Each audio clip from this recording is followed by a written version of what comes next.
Hey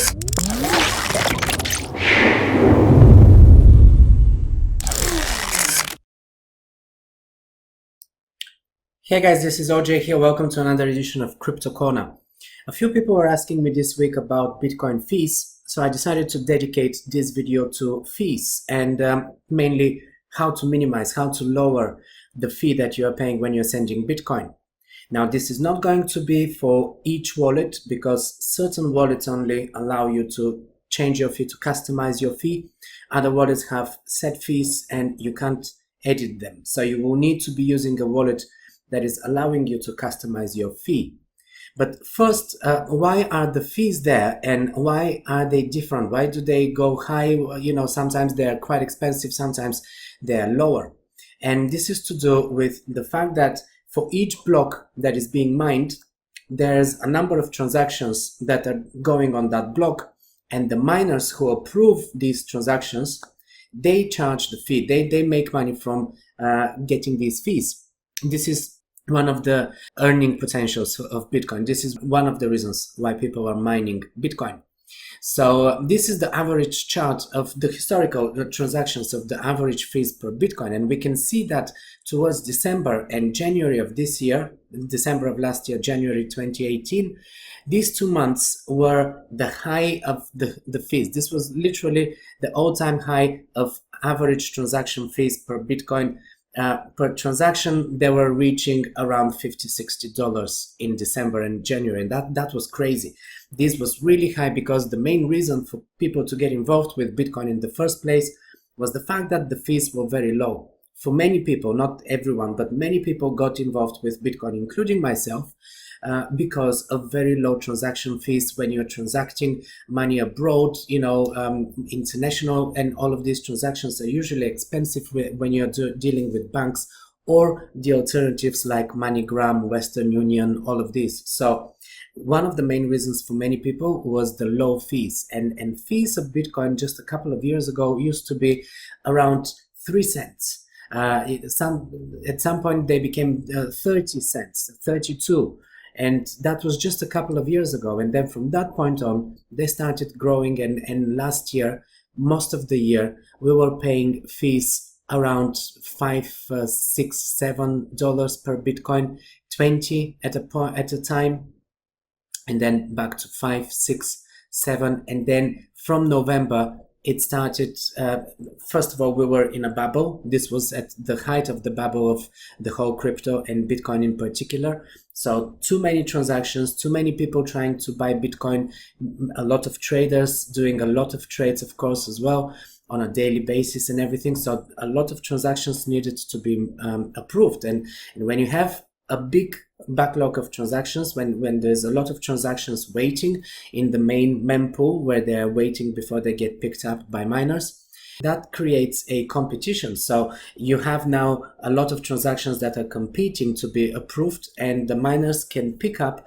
the transactions that give them higher fees. This is why we are seeing different fees in Bitcoin. And lately, luckily, they have gone to an not all-time low, but a low. For the last few years, we haven't actually seen them being that low. So currently, we are seeing fees. Let me make this smaller. Currently, we are seeing fees of Bitcoin that are on average around 90, 70, 60 cents. And this is on average. Now, of course, it also depends on how big is your transaction. Sometimes for bigger transactions, you would be paying higher fees. But generally, I'm actually paying less fees. Lately, let me show you here with blockchain. This is one of the wallets that I'm using. Here, I actually have the fee that is determined by default from blockchain, from the website. And I have a choice between a regular fee or a priority fee. And the regular fee is 113 Satoshis, which is currently 8 cents, euro cents.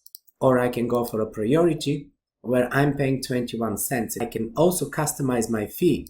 And I have a few more videos to show you for different wallets how to change your fee, how to customize it, make it less.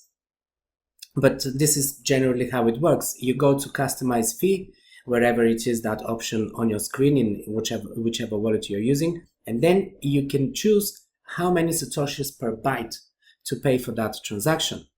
And what that does is basically determines how fast your transaction will go through. As you can see on this screen here, this is a statistic. This is the Bitcoin fees. We see that there are a lot of transactions that are with 1 or 2 Satoshis per byte. However, these are the transactions that are having the longest wait period currently. So if you are paying 3 to 4 Satoshis, there's also quite a queue.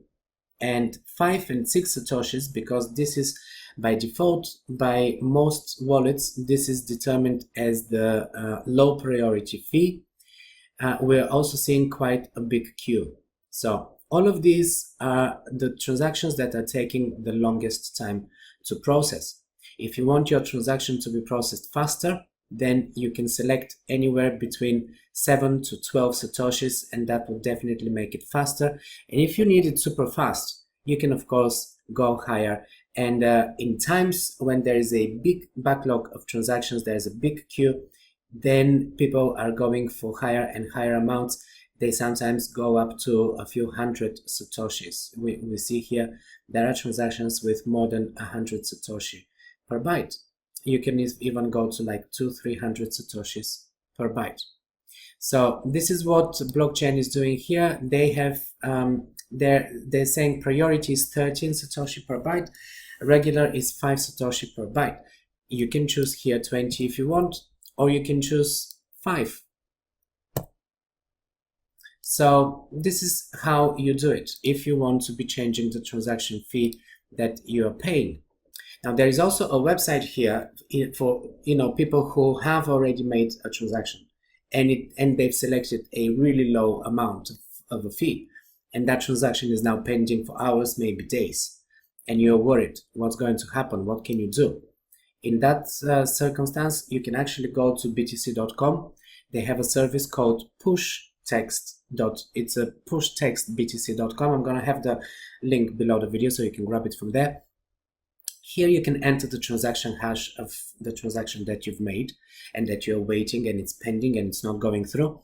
And you can go and up the fee. You can boost the fee that you've paid, which means you will be sending a higher amount, and that will accelerate your transaction, meaning that it will get approved faster. Because what's happening when you have a lot of transactions, they're sitting in the mempool, and Bitcoin miners are picking only the highest paying transactions. And when more and more transactions are coming into the network with higher fees than yours, then your transaction would literally stay at the bottom of that queue forever.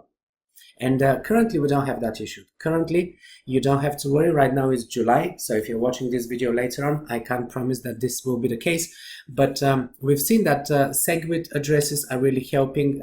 Lightning Network is now making its first steps, so hopefully this will really kick in sooner, and we will be able to have the benefits of SegWit and Lightning Network as well. If you want more about Lightning Network, just do a random search. There's a lot of videos and a lot of content online to explain what it is about. SegWit, I mentioned, basically currently we have a lot of nodes, commercial nodes, wallet providers who are using SegWit addresses, but a lot of them are also not using SegWit addresses yet.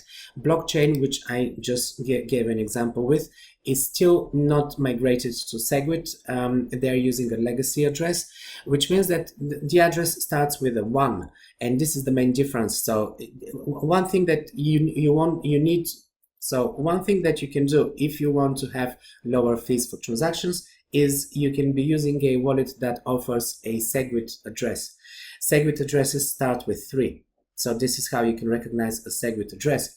And Bitpanda recently, I think Coinbase and Xapo and quite a few wallet providers are using SegWit addresses. And the difference between SegWit and legacy, just in simple terms, is the fact that on a SegWit node, a node that is running the software that supports SegWit, you can actually fit more transactions onto a block. With that type of software for Bitcoin, you can fit more transactions. This is just in really the most simple terms what SegWit is doing. It's segregating the witness signatures from the transaction itself and placing them in a separate file on that block. But by doing that, it's freeing some more space so you can fit more transactions. That's why the nodes that are supporting SegWit are able to fit more transactions onto their blocks. Therefore, the fees for these transactions are also lower because you have less of a queue. So this is the main difference between SegWit and non-SegWit addresses. Currently, Bitcoin is supporting both. The software that runs Bitcoin is supporting both legacy and SegWit addresses. It took quite a while, by the way, for SegWit to be adopted, and as I said, it's still probably only half of the nodes that are running the Bitcoin software are using SegWit addresses, not all of them.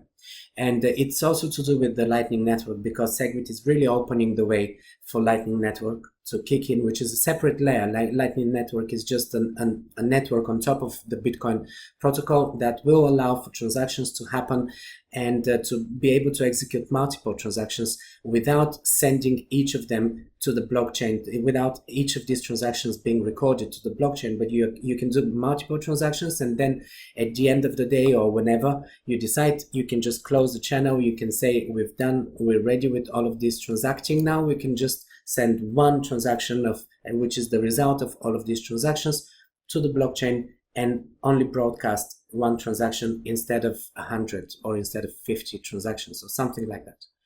So these are the main differences, and this is a good article about SegWit. If you want to know more, I'll have the link below the video as well for this one.